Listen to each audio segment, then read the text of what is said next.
परिस्थिती कधीही अवघड नसते. परिस्थिती तेव्हा अवघड होते जेव्हा आपल्याला तिच्यासोबत सामना करता येत नाही, जेव्हा आपल्याला तिच्यासोबत सामना करता येत नाही. रामकृष्ण हरी माऊली, मी ज्योतिष आचार्य वेदांत कुलकर्णी आपल्या युट्यूब चॅनल स्वामी ज्योतिष ऑफिशियल मध्ये आपले सहर्ष स्वागत करत आहे. मित्रांनो, आजचा जो काही कार्यक्रम आहे, हा कार्यक्रम कर्क रास कॅन्सर साइन करता अत्यंत महत्वाचा असा कार्यक्रम असणार आहे. या कार्यक्रमाच्या दरम्यान आपण मे 2026 हे आपल्याकरिता कशा स्वरूपाचं असणार आहे, कोणत्या ग्रहांचा ट्रान्झिट या महिन्याच्या दरम्यान होत आहे, त्याच पद्धतीत ते ट्रान्झिट झाल्यानंतर आपल्याला हा महिना कशा स्वरूपात जाणार आहे, त्याच पद्धतीत ट्रान्झिशन कोणत्या भावामध्ये होत आहे, हे सर्व काही आपण या व्हिडिओच्या दरम्यान जाणून घेणार आहोत. आणि एकदम सटीक अशी जानकारी आपण या व्हिडिओच्या दरम्यान जाणून घेणार आहोत. असो, तर सर्वप्रथम आपण ग्रहांचं ट्रान्झिट कसं आहे ते जाणून घेऊया.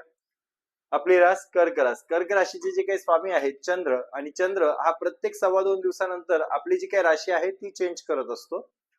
असो, आपल्या द्वितीय स्थानामध्ये केतू देवता विराजमान आहेत. तसेच आपल्या अष्टम स्थानात राहू, नवमात मंगळ, शनी, तसेच दशम स्थानात कार्यस्थानात सूर्य, बुध, एकादश स्थानामध्ये 11व्या स्थानामध्ये शुक्र, तर 12व्या स्थानामध्ये गुरुदेवता विराजमान आहेत. हे झालं ग्रहांचं ट्रान्झिट. आता आपण जाणून घेऊया आरोग्य विषयक हा महिना आपल्याला कशा स्वरूपाचा असणार आहे.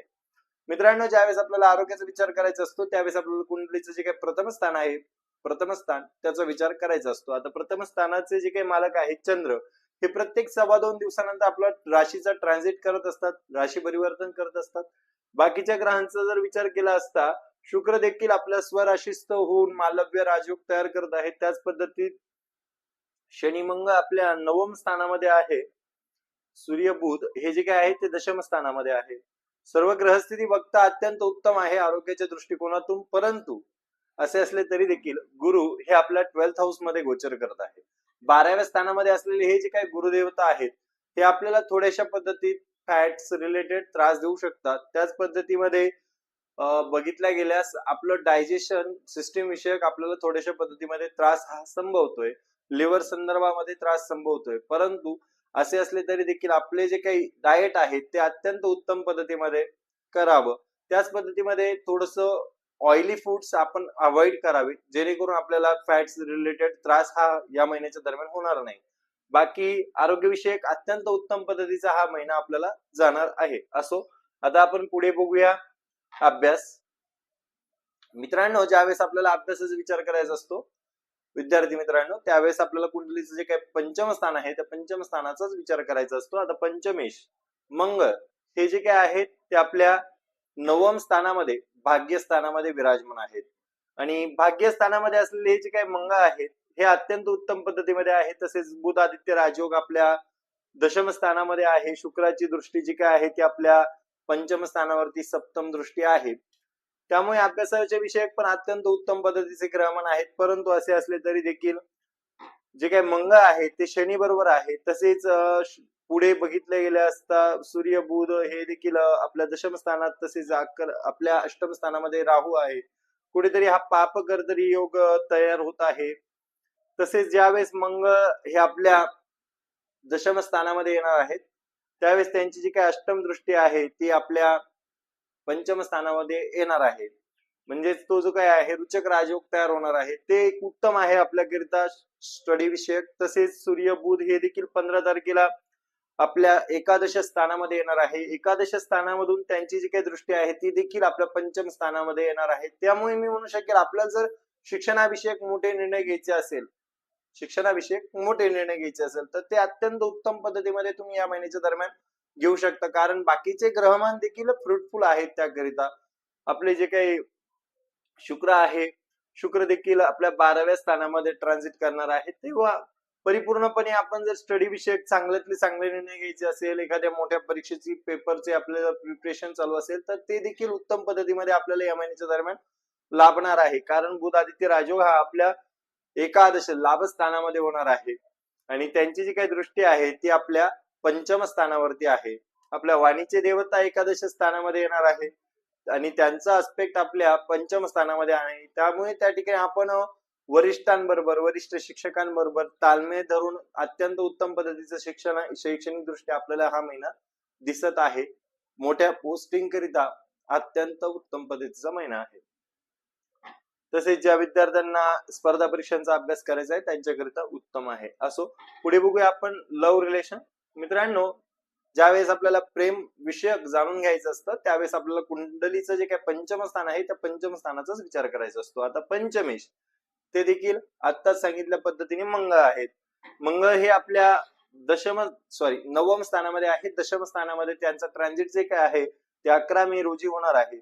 11 मे पर्यंत आपल्या जर पार्टनर मध्ये व आपल्यामध्ये काही थोड्या पद्धतीमध्ये गैरसमज झालेले असेल एप्रिल मे दरम्यान, तर 11 मे पर्यंत ते असणार आहे. 11 मे नंतर त्या ठिकाणी आपल्या पार्टनरचा व आपला जो काही संवाद आहे तो उत्तम पद्धतीचा असणार आहे. का म्हणतोय मी असं? कारण हा जो काही पापकर्तरी योग तयार होत आहे, या पापकर्तरी योगामुळे कुठेतरी आपलं व आपल्या पार्टनरचं मिसकम्युनिकेशन होऊ शकतं. आपण कितीही पेशन्स धरून चाललोय तरी सुद्धा त्या ठिकाणी आपला जो काही पार्टनर आहे हा आपल्याबद्दल अनसॅटिस्फाईडच असणार आहे. कुठे ना कुठे आपल्या चुका हा काढणारच आहे. त्या कारणास्तव मी म्हणेल 11 मे पर्यंत थोडस त्रास आपल्याला त्या ठिकाणी रिलेशनशिपच्या बाबतीमध्ये होणार आहे. त्यानंतर मात्र हा त्रास जो काय आहे तो नसणार आहे. असो, रिलेशनशिप पण उत्तम आहे. पुढे बघूया आपण सप्तम स्थान म्हणजेच मॅरिड लाईफ.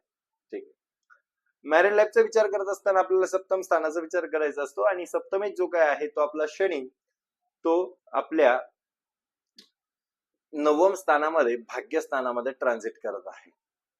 आताच महत्वाच तुम्हाला मी सांगितल्या पद्धतीने जे काही पापकर्तरी योग होत आहे त्या कारणास्तव थोड्याशा पद्धतीमध्ये आपल्या पार्टनर मध्ये व आपल्यामध्ये म्हणजे आपल्या वैवाहिक जीवनामध्ये थोड्याशा पद्धतीमध्ये तिथे पण मिसकम्युनिकेशन हे आढळून येणार आहे. तसेच बघितल्या गेल्या असता ज्यावेळेस मंगळाचं ट्रान्झिट हे आपल्या दशम स्थानामध्ये होणार आहे, तसेच त्या ठिकाणी जो काय मंगळ आहे तो दशम स्थानात, तसेच बुध आदित्य राजयोग हा एकादश स्थानामध्ये होणार आहे. त्यावेळेस देखील आपल्याला उत्तम पद्धतीचं वैवाहिक सौख्य हे लाभणार आहे. त्याच पद्धतीत शुक्र हे आपल्या स्वराशीचे असल्या कारणास्तव मालव्य योग असल्या कारणास्तव एकादश स्थानामध्ये, त्यामुळे देखील आपल्याला उत्तम पद्धतीचं मॅरिड लाईफ हे अनुभवायला मिळेल. फक्त थोड्याशा पद्धतीमध्ये 14-15 मेच्या दरम्यान आपल्या पार्टनरच्या आरोग्यविषयक थोड्याशा पद्धतीमध्ये तक्रारी आपल्याला जाणून येतील. तेवढं सोडलं तर आपला हा जो काही महिना आहे तो अत्यंत उत्तम पद्धतीचा प्रगल्भ अशा स्वरूपाचा आहे. न भूतो न भविष्यते अशा स्वरूपाचा हा महिना आहे. असो, पुढे बघूया आपण महत्वाचा टॉपिक भाग्य व करिअर. मित्रांनो, ज्यावेळेस आपल्याला भाग्याचा विचार करायचा असतो त्यावेळेस आपल्याला जे काही कुंडलीचा 9th हाऊस आहे त्या 9th हाऊसचा विचार करायचा असतो आणि 9th हाऊस मध्ये शनी व मंगळ हे विराजमान आहेत. शनी मंगळ हे एक स्वरूपाचा विस्फोटक योग जो काय आहे तो तयार करत आहे 9th हाऊस मध्ये. त्यामुळे कुठेतरी आपल्याला भाग्यामध्ये थोड्याशा पद्धतीमध्ये डिले हा अनुभवायला मिळणार आहे. आता कशा स्वरूपाचा असू शकतो तो? जॉब संदर्भात, त्याच पद्धतीमध्ये मोठा एखादा आपला निर्णय घ्यायचा असेल, कार घ्यायची असेल किंवा मग आपल्याला घराचं नियोजन करायचं असेल किंवा प्लॉट घ्यायचा असेल, फ्लॅट घ्यायचा असेल, त्या संदर्भामध्ये काम आपण करायला घेत आहेत, परंतु थोड्याशा पद्धतीमध्ये कुठे ना कुठे आपल्याला डिले अनुभवायला मिळत आहे. का म्हणतोय मी असं? कारण जे काय आहे नवमेश, नवम स्थानाचे जे काही मालक आहे गुरु, हे देखील 12th हाऊस मध्ये बसलेले आहे. कुठेतरी अडथळा येतोय घरामध्ये. एखादी गोष्ट आपण करायला घेतली तर लगेचच एखादा आजारी पडणार, लगेचच आपल्या घरामध्ये हेल्थ एक्सपेन्सेस होणार. अशा स्वरूपाचा कुठे ना कुठे अनुभव हा आपल्याला येतच असणार आहे. त्यामुळे मी म्हणेल की ज्यावेळेस गुरुदेवता हे आपल्या फर्स्ट हाऊस मध्ये येणार आहे, फर्स्ट हाऊस मध्ये 2 जून रोजी जे काही गुरुदेवता आहेत ते ट्रान्झिट आपलं करणार आहे.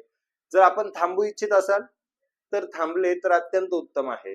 म्हणजेच आपल्याला जी काही प्रगती आहे ती, जसे आपल्याला जे काही व्यवहार करायचा आहे आर्थिक, ठीक आहे, ते व्यवहार जे काय ते उत्तम पद्धतीमध्ये त्या वेळेस होऊ शकतील. त्यामुळे त्या ठिकाणी थोडेसे थांबले तर अत्यंत उत्तम आपल्याला असणार आहे.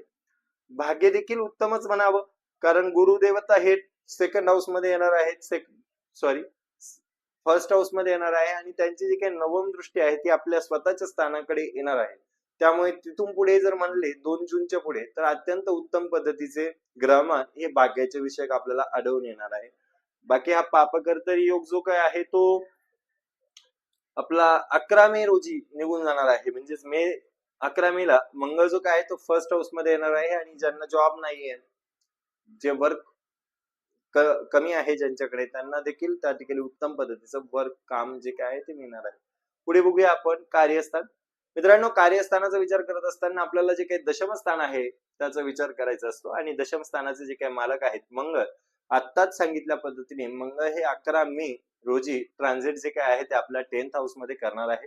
ज्यांचं सर्जिकल, न्यूरोसर्जन किंवा कोणत्याही सर्जरीशी रिलेटेड ज्यांचं कार्य आहे, ठीक आहे, रिसर्च फील्ड मधलं ज्यांचं कार्य आहे, ज्यांचे प्रोफेशनल कोर्सेस आहेत ज्यांनी केलेले त्यांच्याकरिता, तसेच ज्यांचा मॅनेजमेंटचे कोर्सेस आहेत त्यांच्याकरिता अत्यंत उत्तम पद्धतीचे हे जे काही ग्रहमान आहे हे होणार आहे कार्यस्थानाच्या रिलेटेड. त्यामुळे त्या ठिकाणी ज्यांना जॉब नाहीये त्यांना देखील जॉब मिळणार आहे. तसेच त्याच पद्धतीमध्ये ज्यांचं टार्गेट बेस्ड जॉब आहे, ज्यांचा टार्गेट बेस्ड जॉब आहे त्यांना अत्यंत उत्तम पद्धतीचा जॉबच्या विषयक हा महिना असा असणार आहे. कारण त्या ठिकाणी मंगळ स्वराशीस्थ होणार आहे. त्याच पद्धतीत त्यांची जी काही दृष्टी आहे ती सौख्य भावाबरोबर आहे. ठीक आहे. त्याच पद्धतीमध्ये आपले जे काही धनस्थानाचे मालक आहे सूर्य, ते देखील आपल्या 10th हाऊस मध्ये बसून सौख्य स्थानाबरोबर आपली दृष्टिक्षेप करत आहे.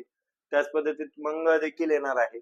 मी म्हणेल की आपलं जर बघायला गेलं तर 11 मेच्या नंतर अत्यंत उत्तम पद्धतीचे ग्रहमान हे या ठिकाणी दिसायला आपल्याला येत आहे. त्यामुळे हा जो काही महिना आहे हा कार्यस्थानाच्या बाबतीत अत्यंत उत्तम आहे. पुढे बघितलं गेलं असता बिझनेसच्या विषयक जे काही बुध आहेत ते 11th हाऊस मध्ये ट्रान्झिट करणार आहे. 11व्या स्थानामध्ये जेव्हा हे बुध देवता ट्रान्झिट करणार आहे 15 मे रोजी, तसेच सूर्य देखील 15 मे ला त्या ठिकाणी ट्रान्झिट करणार आहे. ठीक आहे.